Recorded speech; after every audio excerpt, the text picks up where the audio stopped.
Welcome to NCERT मंत्रा 7। हम आज part 4 में Bihar board English Indian civilisation and culture को देखेंगे। Paragraph number 7। पैराग्राफ नंबर 7 पे है they further reasoned that large cities were snares. इससे पहले हमने देखा कि उसमें गांधी जी कहते हैं कि हमारे पूर्वजों ने मशीनों की खोज इसलिए नहीं की क्योंकि हमें वो सलाह दे रहे हैं हाथों और पैरों का यूज करने के लिए। अगले पैराग्राफ यानी 7th पैराग्राफ में कहते हैं कि 7th पैराग्राफ में कहते हैं कि they further reasoned that large cities were a snare and a useless encumbrance and that people would not be happy in them।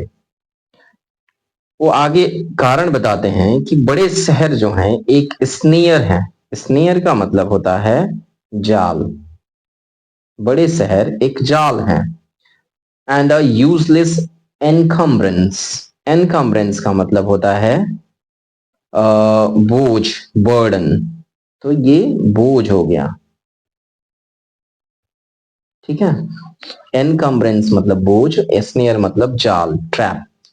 तो वे लोग आगे कारण बताते हैं कि बड़े शहर एक तरह से जाल हैं और यूजलेस एनकम्ब्रेंस है, यानी कि एक अनुपयोगी बोझ है जिसका कोई मतलब नहीं है। And that people would not be happy in them. और ये कि लोग वहां खुश नहीं है उसमें।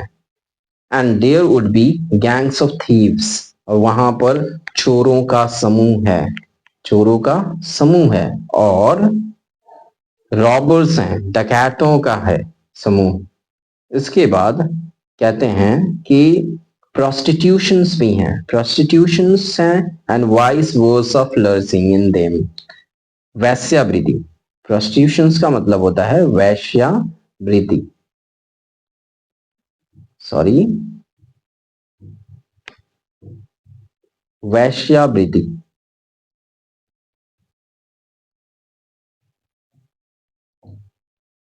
तो कहते हैं कि प्रोस्टिट्यूशन से बड़े शहरों में एंड वाइस वर्सा फ्लरिशिंग, और बहुत सारी ऐसी ही गंदी चीजें जो हैं वहां पर फल फूल रही हैं in them. And that poor man would be robbed by rich man. और जो गरीब आदमी है वहां अमीर आदमी द्वारा लूटा जाता है। जैसे बड़े शहरों में कंपनियों में मजदूरी करा करके उतनी मजदूरी नहीं देते हैं लोग, अमीर लोग। तो यही बातें यहाँ लिखते हैं। They were therefore satisfied with the small villages. इसलिए वहां के लोग जो हैं वो गांवों में रहना पसंद करते हैं, ठीक है।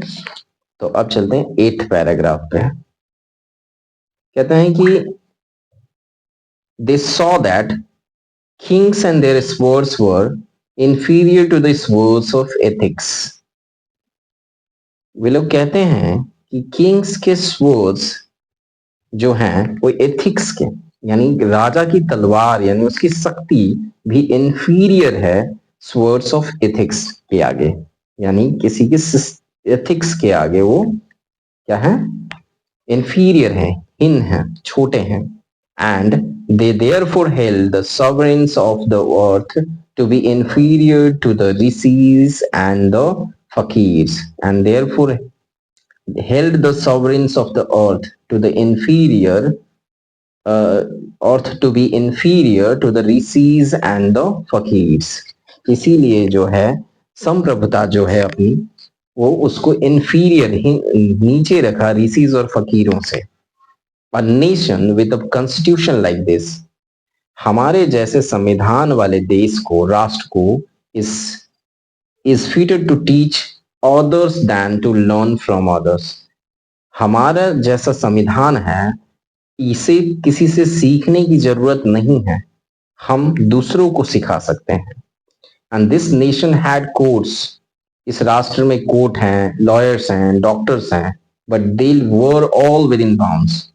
और सभी लोग लेकिन क्या है, सभी नियमों से बंधे हुए हैं, संविधान के नियमों से। कोई अपनी मनमानी नहीं कर सकता है। Everybody knew that these professions were not particularly superior। और प्रत्येक को पता है सभी को कि ये जो प्रोफेशंस होते हैं उनके पेशे जो हैं ये पर्टिकुलरली सुपीरियर नहीं थे। सभी को पता था कि ये सुपीरियर नहीं थे, मतलब सबसे अच्छे। मोर ओवर दीज वकील्स एंड वैट्स डिड नॉट रॉब पीपल। देखा जाए तो ये वकील और वैद लोगों को लूटते तो नहीं थे। दे वर कंसीडर्ड पीपल्स डिपेंडेंट। इनको वकील या वैद्य जो थे इनको लोगों पर आश्रित माना जाता था, क्योंकि हमें पता है कि अगर कोई केस नहीं जाएगा तो वकील कैसे, उसकी रोजी रोटी कैसे चलेगी, कोई बीमार नहीं होगा तो वैद्य की रोजी रोटी कैसे चलेगी। इसीलिए उनको लोगों पर डिपेंडेंट माना जाता था, आश्रित। नॉट देयर मास्टर्स, और उनके मालिक नहीं थे ये। Just was tolerably fair. The ordinary rule was to avoid courts. Justice was tolerably fair. न्याय जो था वो फेयर था, ठीक ठाक था। The ordinary people, ordinary rule was to avoid courts. कुछ साधारण से नियम थे जो कोर्ट को अवॉइड किए जाते थे, उनसे दूर रहने के लिए। There were no touts to lure people into them. किसी को उसमें फंसाया नहीं जाता था। This evil too was noticeable only in and around capitals. और ऐसे फंसाने वाले काम जो थे, इस तरह की कुरीतियां बुराइयां जो थी, ये हमेशा बड़े शहरों में देखे जाते थे। The common people the common people lived independently and followed there agricultural occupation. आम जनता जो थी वो अपना स्वतंत्र जीवन यापन कर रहे थे, वो अपने पेशे के रूप में खेती को अपनाए हुए थे। They enjoy true home rule, और वो अपना ट्रू होम रूल एंजॉय कर रहे थे, अपना स्वयं का शासन एंजॉय कर रहे थे। ओके, तो ये था आपका पैराग्राफ नंबर 8। अब 9th पैरा चलते हैं। 9th पैरा कहता है कि the Indian civilisation as described by me has been so described by its votaries। भारतीय सभ्यता जैसे कि मैंने डिस्क्राइब किया है, मैंने विवरण दिया, has been so described by its votaries। इसी तरह से इसके डिवोटीज ने भी डिस्क्राइब किया हुआ है, उसका विवरण दिया हुआ है। डिवोटीज जो यहाँ के इसके मानने वाले लोग हैं।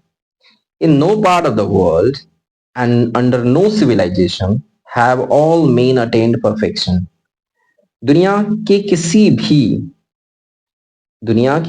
हिस्से में और किसी भी सिविलाइजेशन में किसी भी इंसान ने परफेक्शन हासिल नहीं की है। ठीक है, दुनिया के किसी भी हिस्से में, दुनिया के किसी भी, कह सकते हैं कि दुनिया की किसी भी सभ्यता में कि हर, मतलब ऑल मेन अटेन परफेक्शन, ऐसी बात नहीं है कि सभी ने परफेक्शन हासिल नहीं की, कुछ ना कुछ कमियां सब में है। The tendency of Indian civilisation is to elevate the moral being. भारतीय सभ्यता की टेंडेंसी ये है कि वो मॉरल बीइंग को एलिवेट करता है, यानी नैतिकता को उठाता है, नैतिकता का विकास करता है। That of the western civilisation is to propagate immorality. और पश्चिमी सभ्यता की खास बात यह है कि वो प्रोपेगेट करता है इमोरलिटी को। इमोरलिटी अनैतिकता को बढ़ावा देता है।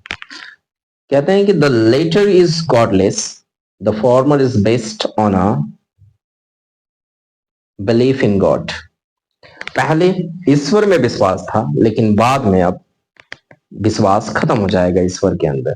So understanding and so believing, it behoves every lover of India to cling to old Indian civilization, even as a child clings to the mother's breast. So understanding and so believing, इसे समझते हुए और इस पे विश्वास करते हुए, it behoves every lover of India to cling to the old Indian civilization। तो ये सभी से ये रिक्वेस्ट करते हैं कि सभी भारतीय जो अपने देश से प्यार करते हैं उनको कहते हैं कि इस तरह से भारतीय सभ्यता को पकड़ के रखें जिस तरह से एक बच्चा अपनी माँ का दूध पीता है उसकी छाती से।